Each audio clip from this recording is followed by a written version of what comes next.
Ariel Torrado Mosconi. Torrado Mosconi, ¿apellido de papá y mamá o apellido transferido de papá? No, apellido de papá y mamá. Papá Apellido y mamá. de papá y mamá. Su mamá Sí. es Mosconi. Mosconi, exactamente, exactamente. Lo escuché en más de una oportunidad hablar de su madre. Sí. No lo escuché hablar de su padre. Bueno, mi Vive- padre murió hace más de 10 años, digamos. falleció. Sí, sí, sí. Un hombre... Bueno, mis padres se conocieron precisamente en un pueblo de la diócesis donde ahora tengo que ir, de 9 de julio, un pueblo llamado Mosconi, precisamente porque de ahí son mis abuelos, mis bisabuelos, y mi padre y mi madre eran de allí. Y bueno, y mi padre fue un hombre toda la vida dedicado al campo. Durante muchos años trabajó en una empresa de acopio de cereales, pero toda la vida muy dedicado al mundo del campo, al mundo agrario, digamos. Y bueno, por eso me ha marcado de tal manera que yo estudié agronomía antes de entrar al seminario. ¿Sí? No concluí la carrera, pero hice varios años de estudio, 4 años estudié agronomía antes de entrar al seminario. ¿Usted nació también por allá? Por la Yo provincia nací, de Buenos exactamente, nací en la provincia de Buenos Aires en 25 de mayo, y bueno, y estuve todo hasta el primario, precisamente por las cuestiones de trabajo de mi padre. Todo el primario estuve allí en 25 de mayo, en Saladillo, que es un pueblo allí vecino, y a la adolescencia, ya para cuando comenzábamos el secundario, yo comenzaba el secundario, uno de mis hermanos comenzaba la universidad, ya ahí nos radicamos en Capital Federal, y desde allí, desde los 12 años que viví en Capital Federal hasta los 45 que me vine a Santiago. Así que yo digo que soy un provinciano de un veinticinqueño, diría un provinciano de la provincia de Buenos Aires, que después se ha porteñado, porque viví 40 años en Buenos Aires, claro. Y ahora un porteño que se ha santiaguinizado, porque hace 7 años que estoy aquí en Santiago y ya lo siento muy mi tierra, a Santiago del Estero. ¿Habló de uno? Sí, somos 3. Somos tres, sí, sí, sí. Así que, ¿Alguno era el preferido de mamá o de papá? y yo no me animo a decir eso, digamos, usted vio cómo son los padres que quieren de manera muy peculiar a cada hijo, ¿no? Sí, exacto. Sí, tengo 2 hermanos a los cuales quiero muchísimo, somos muy unidos. Mi hermano mayor está casado, tiene 3 hijos, y mi hermano menor también casado con 3 hijos. Mi hermano mayor es escribano y mi hermano menor es contador, y viven en Buenos Aires. Y usted, obispo de la Iglesia Católica, ¿dónde surge la vocación? ¿Dónde encuentra ese llamado de Dios que le dice en su corazón, te necesito haciendo esto? Rogelio, gracias por la pregunta, porque me permite hablar del don de Dios, ¿no? De la gracia de Dios, pues yo sentí la vocación desde muy niño. ¿Ah, sí? Claro. ¿Viene de una familia católica? Sí, pero de una familia católica, pero digamos que no tiene, digamos, una participación eclesial, sino simplemente, bueno, Una familia de fe, nada de más. fe, por supuesto, creyente, con las prácticas religiosas habituales, digamos, de un cristiano, pero digamos, no algo que de alguna manera me hubiese inculcado, que tenía que ser sacerdote. Mucho menos presionado. No, al contrario, es más, hasta yo diría que en algún sentido me han retenido, ¿no? Porque yo creo que mi vocación nace casi con mi propia conciencia, porque yo comencé la catequesis de la primera comunión a los 7 años, y bueno, y fue ahí cuando empecé a recibir los primeros encuentros de formación en la catequesis, que empecé a tener un vínculo con Dios muy especial, y una religiosidad que hoy la veo y la añoro tal vez, porque digamos, tenía como algunas, yo diría como algunas delicadezas para con Dios muy lindas. En mi escuela primaria, era un colegio parroquial allí en Saladillo, en el pueblo bonaerense de Saladillo, había una pequeña capilla, Y entonces, como yo pasaba todos los recreos con mis amigos, yo decía, bueno, si me han dicho que Jesús es mi amigo, ¿cómo no voy a ir a visitarlo en un recreo? Y entonces yo solito, 7 años, estoy hablando, 8 años, segundo, ¿Y sus tercer amigos grado. no se le burlaban, por ejemplo? Me Lo que hoy- escondía, lo me que hoy escondía un llamaríamos el poco. bullying. No, porque tenía muy buen trato y muy buenos amigos en la escuela, digamos. La Pero verdad se que escondía para ir. medio me escondía para ir, digamos. Es como que vi esas cosas que uno no está dispuesto a esa edad de explicarle o de Claro, dar razones a sus compañeros, ¿no? Sí, sí. Pero yo sentía eso, sentía que que así como dedicaba tiempo a mis amigos para jugar a la pelota o para estar con ellos, si me habían dicho que Jesús era mi mejor amigo, ¿cómo no iba a ir a visitarlo? Claro. Y bueno, y realmente yo recuerdo que a los 8 años me viene a la memoria cómo estaba volviendo un día de la parroquia después de un encuentro de catequesis y decía, ¿cómo le voy a decir a mamá y a papá que quiero ser sacerdote? ¿Allá por los 8 años? Allá por los 8 años. Ah, muy temprano. Sí, sí. Después, bueno, evidentemente, en aquel momento, el sacerdote de la parroquia, que obviamente observó esa situación y observó mi vida de piedad, etcétera, entonces se acercó a mi casa, el sacerdote, para proponer en aquella época la posibilidad de que entrara a un seminario menor. Y bueno, y entonces fue a hablar con mis padres, y mis padres dijeron que preferían que fuera una decisión cuando yo fuera más grande. Así que, bueno, evidentemente... ¿Y ese más grande llegó? Ese más grande ¿Qué edad llegó. tenía? Yo ingresé al seminario a los 22 años. ¿Tuvo alguna novia antes? Sí, claro, sí, claro. Estaba de novio. Sí, sí, sí. Eso fue un poco lo que me retuvo. Eso tiene que haber sido más difícil, cuando... ¿no? Decirle a la novia, quiero irme al Sí, seminario. sí, igual era realmente una chica muy, muy, muy bien y también de vida práctica en la parroquia y ahí ya en Buenos Aires, ¿no es cierto? Así que, bueno, ¿La volvió a lo ver fui alguna compartiendo un poquitito. Ya en su vida sacerdotal. Tuve algún saludo con ocasión de mi ordenación sacerdotal y en mi ordenación episcopal, pero digamos, no, evidentemente sé que está muy bien, sé que tiene su familia. Y cuando era sacerdote, digamos, trabajaba en una parroquia de Capital Federal. Cuando era sacerdote, ¿Era bueno, yo me ordené de sacerdote, me mandaron primero a una parroquia en el centro mismo de la ciudad, en Juncal y Zipacha, en pleno centro de la capital. Sí, claro. Después de allí me enviaron como formador en el seminario. Ajá. ¿Qué edad tenía cuando Cuando te me ordenó? ordené de 29 años. 29 años. Sí.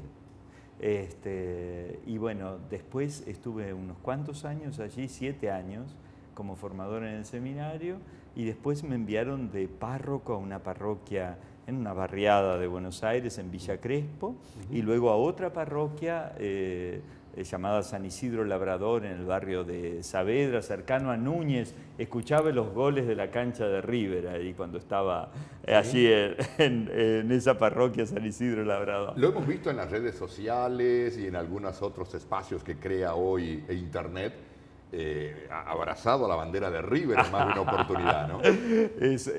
Bueno, es un modo de mostrar la pasión que uno tiene por el fútbol. ¿Es fanático? No fanático, no fanático. Pero bueno, son esas cosas lindas, ¿no es cierto?, que Dios nos regala de poder disfrutar del fútbol y de poder disfrutar de todo lo que significa además el fútbol como ocasión para la amistad, como ocasión para el diálogo, ¿no? Yo creo que además de... Hoy está haciendo exactamente lo contrario, Sí, ¿no?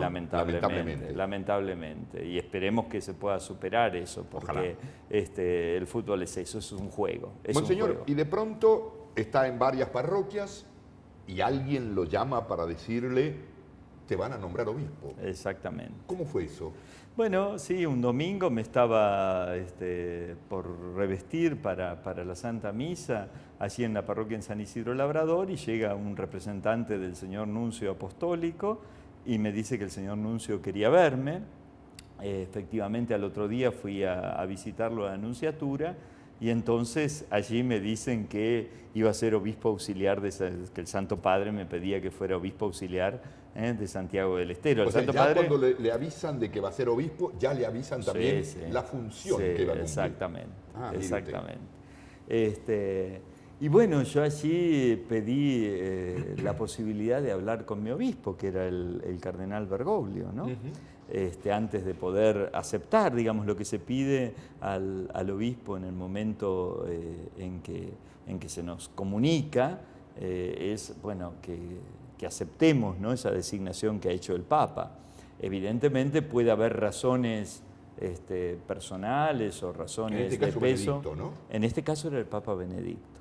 Y entonces, bueno, me dijo que no, que en realidad no se podía hacer consulta, me dijo el señor nuncio, que era algo bueno, que el Papa me estaba pidiendo y que ya... Pero casi seguro que Bergoglio ya sabía. Seguro que el Bergoglio ya sabía. Bueno, y entonces le digo, mire, yo le pido por favor que me permita, aunque sea, hablar por teléfono con mi obispo, digamos. Él me conoce y entonces él me va a poder decir a ver si estoy en condiciones de poder asumir esta responsabilidad. Y bueno, finalmente me permitió y bueno, y allí el cardenal Bergoglio tuvo unas palabras muy, muy hermosas, ¿no? Porque por teléfono, ¿no? Donde precisamente coincidía con algo que yo había estado experimentando en mi vida interior, en mi vida de oración en ese tiempo, que era el llamado que Dios me hacía a ser instrumento de unidad, ¿no? de comunión. Es algo que venía reflexionando mucho en mi vida espiritual, en mi vida de oración, y ni bien me atiende el cardenal Bergoglio en el teléfono, me dice, sí, Ariel, aceptá, porque vos sos un hombre de comunión y hace falta en Santiago que vayas como hombre de comunión. Y bueno, yo ahí lo viví realmente como una confirmación de que era lo que Dios me pedía. Y bueno, me dice, bueno, te espero a la tarde, así venís y conversamos un poquitito tranquilos. Así que bueno, ahí se hace una carta, digamos, al Santo Padre, en ese momento al Santo Padre Benedicto, aceptando esta designación. Y luego por la tarde fui a conversar con el cardenal. Me imagino todo lo que pasó por su cabeza, ¿no? Uy, Santiago del Estero, allá en el norte, 50 grados de temperatura.